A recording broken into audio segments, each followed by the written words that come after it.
Assalamualaikum warahmatullahi wabarakatuh. Waalaikumsalam warahmatullahi wabarakatuh. Saya Afia Cahyani Putri dengan NIM 21107020052.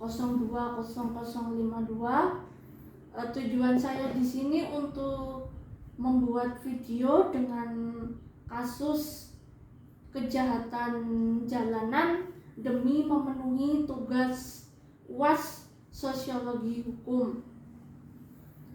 Kali ini saya sudah bersama narasumber Bapak Denny dari Salsa Polda DIY. Selamat malam Pak Denny. Selamat malam Saudari Via.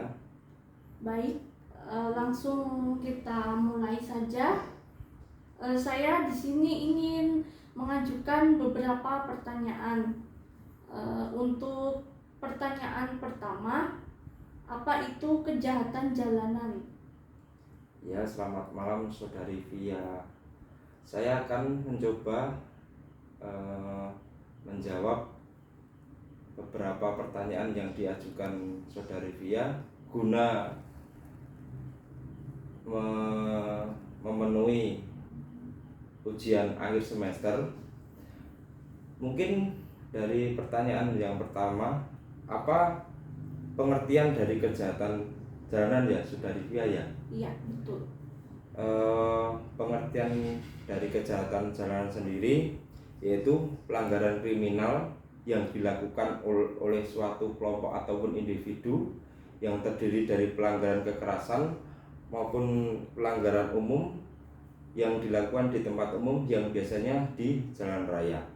Mungkin itu pengertian dari kejahatan jalanan sendiri, Saudari Via. Baik, lanjut untuk pertanyaan kedua, apa faktor dari kejahatan jalanan? Mungkin dari pertanyaan yang kedua cukup menarik. Apa yang dimaksud faktor dari kejahatan jalanan sendiri ya, Saudari ya? Ya. Untuk faktor yang pertama yaitu faktor internal. Faktor internal sendiri dari faktor keluarga dari orang tersebut atau dari remaja tersebut. Biasanya di dalam faktor internal tersebut kadang mungkin si orang atau si remaja mungkin ada masalah dari kedua orang tuanya atau mungkin kebutuhan yang kurang dipenuhi atau mungkin sering tertekan atau mungkin antara orang tua mereka sering terjadi cekcok sehingga anak sendiri yang menjadi korban dari orang tua tersebut. Untuk faktor yang eksternal itu mungkin dari lingkup permainannya atau pergaulannya atau sering nongkrong di mana dari 1, 2, 3 berkumpul menjadi satu, akhirnya muncul ide terjadi kejadian tersebut atau terjadi kejahatan tersebut. Mungkin dua faktor itu yang paling utama menurut saya yang menjadi penyebab utama dari kejahatan tersebut. Baik, lanjut untuk pertanyaan ketiga, apa tujuan kejahatan jalanan dan biasanya kejahatan jalanan ini dilakukan remaja atau orang dewasa?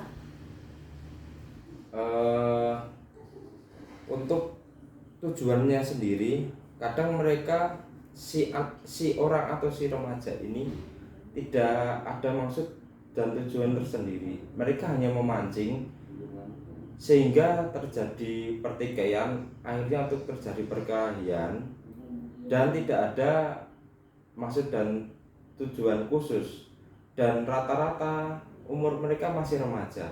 Jadi dia.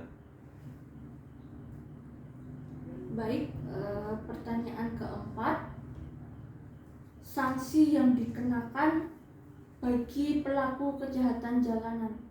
Untuk sanksi yang kenakan biasanya untuk sanksi kejahatan tersebut dari pasal penganiayaan atau 351 KUHP maupun 170 penganiayaan yang dilakukan secara bersama-sama di muka umum.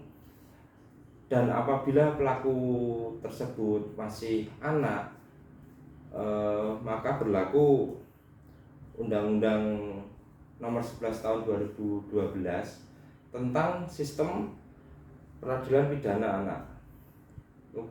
Pertanyaan yang nomor 4. Ini ada pertanyaan lain? Baik, untuk pertanyaan terakhir, solusi apa agar kejahatan jalanan tidak terjadi? Untuk solusi dari kejadian tersebut, mungkin sinergitas maupun keterkaitan beberapa pihak, saudari pihak. Di antara lain mungkin dari keluarga, dari sekolah maupun dari kepolisian juga terkait sistem pola preventif, sehingga kejadian maupun ini dicegah dulu biar tidak terjadi.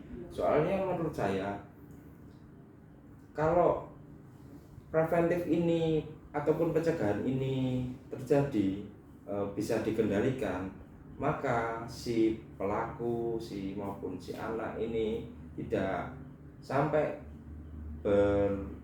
berkumpul maupun bertikai sama kelompok ataupun sama orang yang tidak dikenalnya, karena hal yang membuat ini terjadi apabila satu kumpul, dua kumpul, akhirnya menjadi pergerakan tersebut. Mungkin menurut saya itu sudah review dari beberapa pertanyaan. Ada pertanyaan lain? Baik Pak Denny, terima kasih atas waktunya. Baik, itu tadi wawancara saya dengan Pak Denny. Di sini saya berpesan terutama terhadap orang tua yang mempunyai anak remaja untuk mengawasi dengan siapa bergaul. Betul. Karena kalau orang tua tidak mengawasi dengan siapa anak tersebut bergaul, maka akan fatal dan akan merusak masa depan anak tersebut. Seperti itu. Baik, demikian wawancara video saya kali ini. Kurang lebihnya saya mohon maaf. Wassalamualaikum warahmatullahi wabarakatuh.